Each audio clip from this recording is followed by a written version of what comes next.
Welcome to Innovation Dialogue. I'm Diana Ding, and today we're so honored to have Mr. Chester Davenport with us. Thank you for coming. Well, thank you for inviting me. Yes, and also we have another remarkable young lady, and she's a student from Shanghai, 17 years old, Shana. Hi, it's great to be here. Yes, so we're kind of three generations together. Yeah, so Mr. Davenport is the chairman of Bishop Technologies and the managing director of Georgetown Partners, a private equity firm he founded more than 20 years ago. He has since served as chairman of GTE Consumer Service. And Georgetown's $3.2 billion joint venture with GTE, providing cellular service to consumers in Greater Chicago and St. Louis. And Ms. Davenport also served as chairman of Envirotest System. Actually, this company went IPO'd. Yes, we did. With a value for more than $650 million. Previously, Ms. Davenport was an assistant secretary in the United States Department of Transportation. He began his career as an attorney in the tax division of United States Department of Justice. Yes. Wow, that's really incredible. Like we couldn't finish all the things because it's so long. Yeah. Well, I've lived a long time. So for all these years, what's the most memorable thing in your life? Probably the days at Georgia, probably the When you most were, memorable and probably the most significant. I think that was probably. when you were a law school student in Georgia, and you were the first African-American student there. That's true, yes. So when you first went there with all the Caucasian or other students, and what they say to you? It was fairly quiet. Not much. They did not have much to say during the first few weeks, but it warmed up later. So I think it was a very good experience to have, and also I think it achieved some results as we talked about before. I was the only African American student in the law school for 3 solid years, the whole 3 years. And so recently when I talked to the dean, I think now the law school has about 17% African Americans, which makes me feel like I accomplished something. Yes, you were the first one, and right now you are even on the school board, right? Yes. Yes. Did you ever face any, challenges there in terms of racial discrimination? I mean, just blatant ones, or even just subtle, Yeah, I think you could say that, yes. I mean, that's hard for you to understand because you're so young, but basically, I went to Georgia the August after the Martin Luther King's speech, I Have a Dream speech. I went to that same year, and also that same year was when there was a bombing over in Alabama where there were the 4 little girls were killed in a church. So there was a lot of violence in the South during that time. So regarding the speech, the dream, I have a dream. So what was your dream then, and what is your dream now? Boy, my dreams always change. And so I think just to be very successful and focused. I mean, my dream is always to, and my spirit is just to be focused on what you're doing and to make sure that you're successful. I mean, that's what I. How do you define successful? Well, I think success means that you do something that is worthwhile, at least to you, and you finish it. And then when you look back, you say, okay, that's what I thought I wanted to do, and I have done it, and I think that's success. And when you're affecting people's lives, that's a lot of success. I think that's why we have Shana here with us. Actually, I met Shana, and I think she's really a remarkable young lady from Shanghai School. And for Shanghai, actually, you guys face a lot of pressures, I would say. Yeah, this past year we had 3 student suicides that occurred within just a couple of months of each other, and I think mainly at Gunn, since it is a school in Palo Alto, it's right next to Stanford, there are a lot of pressures that students face and expectations that they feel they need to meet.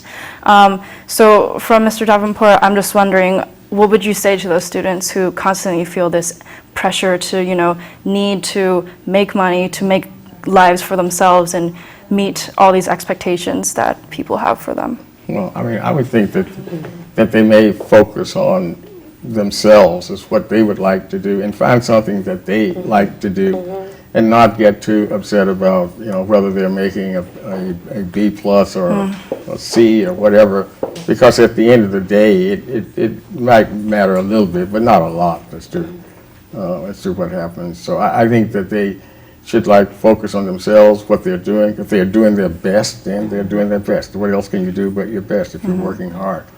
And you don't, push yourself. And if you feel that you're really having a lot of pressure, then if you can do that, slow down a bit and reflect. That's what I would say to them. Yeah, Chester, you were a lawyer, you were assistant secretary in the United Department of Transportation, and you were investor and entrepreneur. What would you really like to do? And what's the most what's the thing that you most like to do?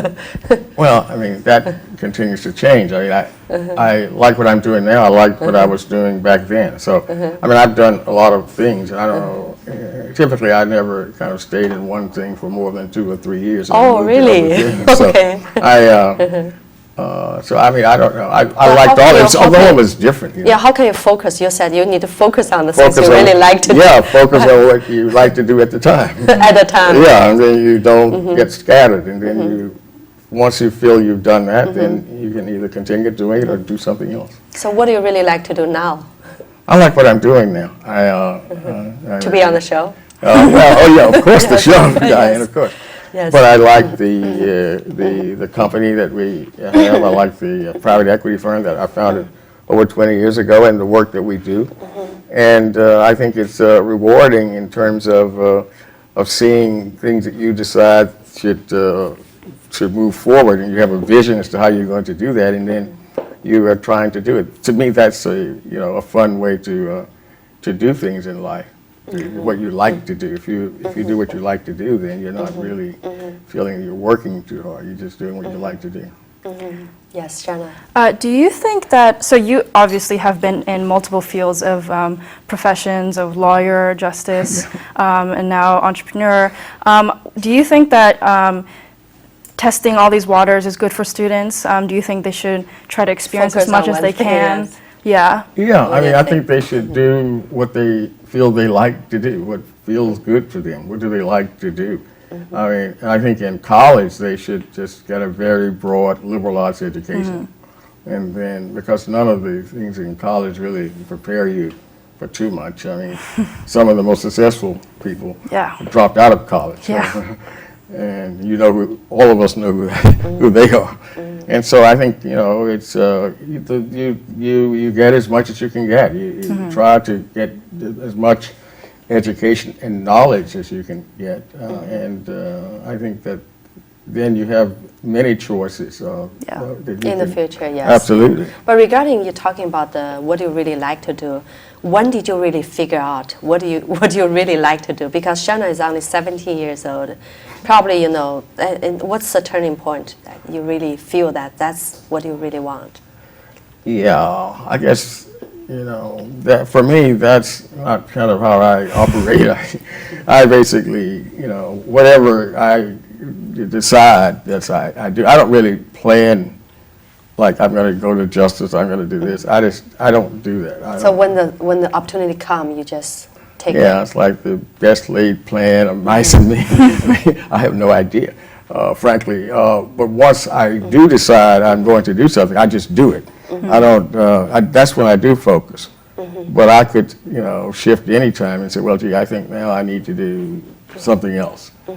And it's like it's the ultimate freedom. Yeah, but I think being an investor, you really need to have a vision, or entrepreneur, you really need to have a vision. A vision is the most important thing.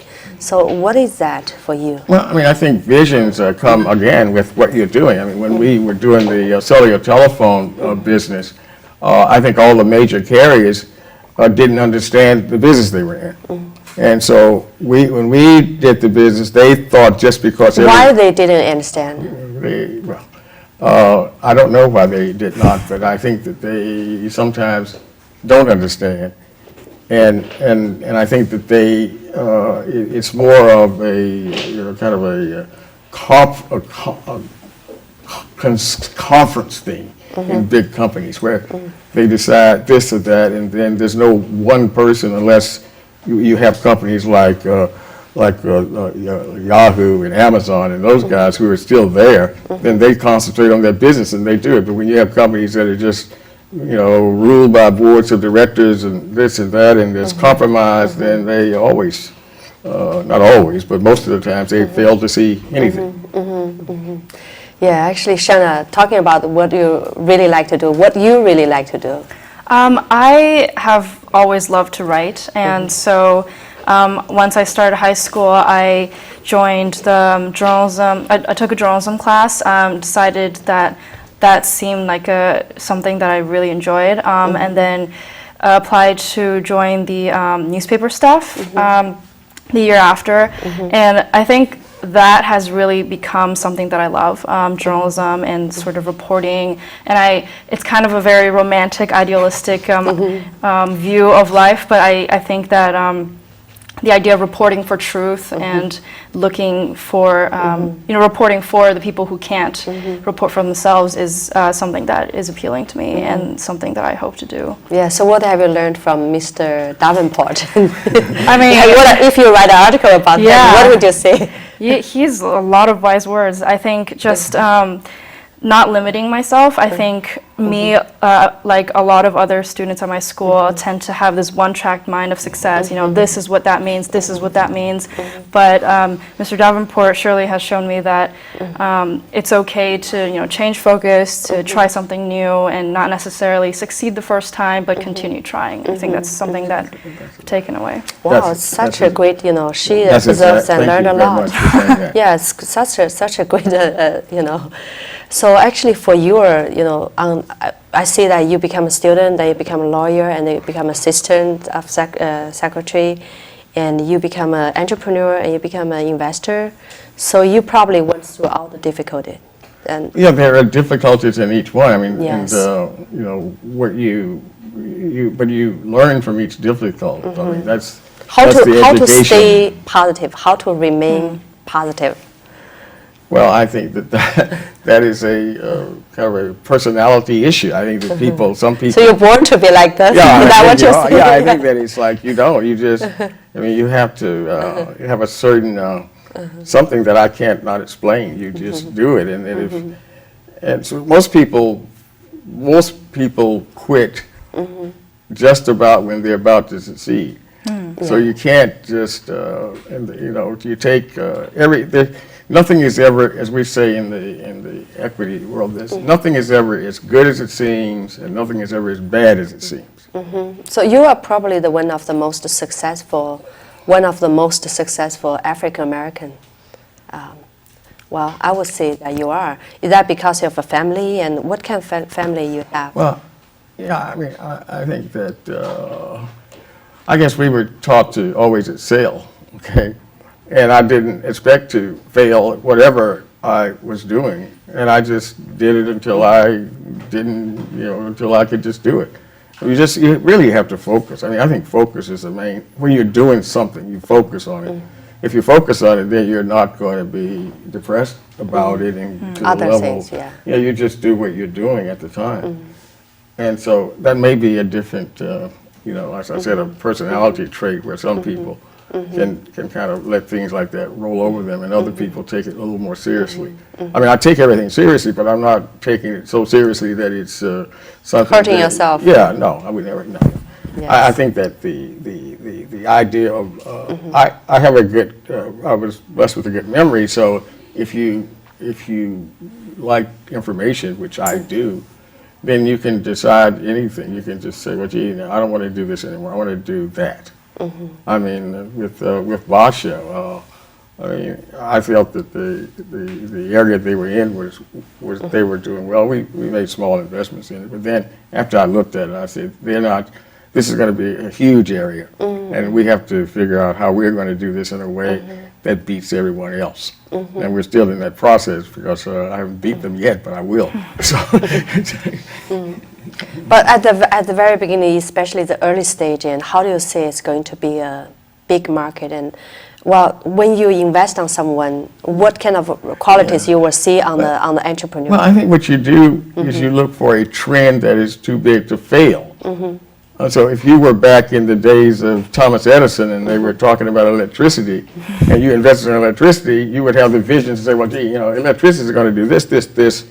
So it's too big. It's not going to fail. It's too big. But not many people can see when Thomas Edison's time, and not many people have the imagination to see this electricity was going to be a light and going to be the TV, and Yeah, but just the idea. No, I'm not saying that they wrong, but just the idea of turning darkness into light, and what is that going to mean to everybody? I mean, it's huge.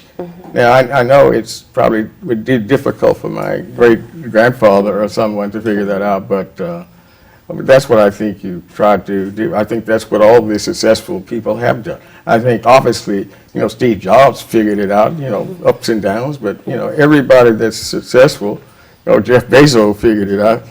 And I think that, there are trends that are too big to fail. But not many people can figure out what requires for a person to see this up front. Oh, I don't know if I can explain that. I think it's just I think it's the way people. Instinct. It's very, exactly. It's Instinct, exactly that. yeah. And it's very difficult to explain to other people why you are doing something, what your instinct is.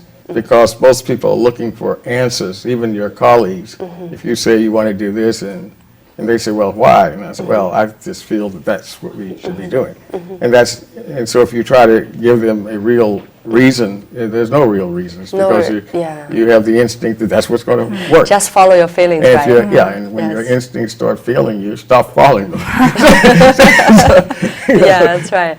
Yeah, Shauna is 17 years old. Yeah, you look at her and look back when you were 17 years old, you will see the huge difference, right? Well, no, I mean, I think I was probably fairly more serious when I was 17 years old, and focused. But I was not as focused as she is now. Not in high school, no. I mean, getting ready to go to college. I mean, I just feel that college is going to be a new experience for you, obviously, and you should, take advantage. That's the best time of your life. College, so. Shauna, do you have any other questions? I'm wondering what you think is the most important quality for entrepreneurs to possess going into, that world and that kind of business. Yeah, I mean, I think they have to have a self-assurance and confidence. They have to have confidence in themselves. And anyone who lacks confidence is not going to succeed. Right. So where the confidence come from? It's a God-given. It's a God-given. You're born to be confident, or I mean, part of it probably is environmentally, but a lot of it is, probably how you were. Some of it probably has to do with how you were brought up and what you were told, and then it probably confidence reinforces itself. So if you are confident and you do something and then it works, and you say, well, gee, maybe I can do the next thing. Yeah. But I think on your time when you were young and went to the college, and actually at that time, racial discrimination is still really severe. So what did your parents tell you About how to be confident? Yeah. Well, my parents, although they lived in the South, were like colorblind. They never talked they're about. colorblind. They never talked about race and that kind of thing. So and they just talked about achievement. So I never really, I don't really see colors. I mean, and so I think that when you kind of step back and think about what you really should focus on, which is not that, but on what you're trying to do, and then you just do it. And if you can do it well, you do it well. If you can't do it as well as someone else, it means that you're not as good as the person in doing that particular thing. I don't think it says anything else. So I think the confidence and the ability to stick to it, and the ability not to give up. Persistence is the persistence. If someone described me, they would probably say that I was very persistent. Sometimes some people will say persistent is stubborn. So how do you differentiate the persistent with stubborn? There's a saying. I think my father probably said this is. He said the way you are. He said, once I thought I was wrong, but I was mistaken. So That's a good one. Well, see, I feel that it's really the optimistic, right? You Yeah, see all the things in absolutely. everything in the positive way. Everything is positive, yes. Yes, Everything that's is the glass is always half full with people like me, yes. No question about it. Yeah, that's such a great story. Well, Shanna, we're so happy that you joined us today. Thank Is you. this your first time to be on the show? Yeah, this is my first time, and it's pretty exciting for me because, as I mentioned earlier, I do want to go into journalism, and so this experience has been just incredible. Thank you. You know, why I say that Shanna is really a remarkable young lady. When she was here, I talked about your coming, and I asked her, because she actually interviewed me, and I think she's quite good, her skill and everything. I said, Shanna, would you like to be on the show and together and talk with Mr. Davenport? And she said yes. So this is a confidence. I'm happy that you did. Yeah. Thank you so much. Yeah, yes, it's so great. Well, this show is called Innovation Dialog. So we always ask our guest speaker, what is innovation by your definition in 1 or 2 sentences? Well, I think, again, I think innovation is what people are not doing that you think should be done. And if you do that, then you innovate. If they're not doing it and you decide that, I don't know why they're not doing it, and you don't characterize it as such, you just say, well, gee, they should be doing this. And I guess I was kind of brought up that way because, not that my parents encouraged me to say that people should be doing other things, but I was never discouraged by saying, gee, I don't know why these guys aren't doing that. And so... Yeah, you know, when you are young, when you do this, people say you're rebellion. I know. Tell me about it. When you're getting older, Tell me about it. when you do this, and people will say, this guy is really stubborn. I know. This lady is really stubborn. I know. Yeah. That's kind of That really... is absolutely the truth. Yes, that is so true. But, you know, it's really hard to, as an entrepreneur myself, I feel, sometimes, like what you said, be focused. Focus on the positive things, because you will hear people coming to tell you, and what you're doing is meaningless. You're going nowhere, but you just don't listen to them. Absolutely. Focus on your dream and do what. Focus on what you're doing. Yeah. Yes. So, what's your next step, and what's your dream next? Oh, I think we're just going to finish with the company, and hopefully we grow it to be the largest company in our market and the most successful. I mean, that's what I would really like to do, and I think that we will do that. I would like I'm looking for very, very smart people. Very, very smart people. Yes. So what is smart people? Typical smart people, how do you identify? Someone who's much smarter than I am. Well, you are already very smart. I don't think that you see lots of smarter people than you. Well, thanks for saying that. Yeah. Well, so Shanna, you joined our show today, and also I asked you this question: how do you, define innovation in 1 or 2 sentences? I think for students especially, innovation is trying something new, stepping out of your boundaries, or any other people's boundaries for you, and just, doing that and trying to work as hard as you can towards that. What if your parents tell you not to? Oh, not your parents, the people around you tell you. I think that's definitely something that's very prevalent in society today, where people are always telling you no, or give this up. But I think that if you believe it's possible, and if you have the determination and the worth to pursue it endlessly, then I think you should definitely go for it. Oh, very good summary. I don't need to say anything. Thank you so much, Well, thank Chester. you. Thank you. Thank you. Yeah, I'm so happy, Shanna. Thank you. Yes. So thank you for watching our show, and stay with us, and we'll bring more innovators and share with you this innovation dialogue.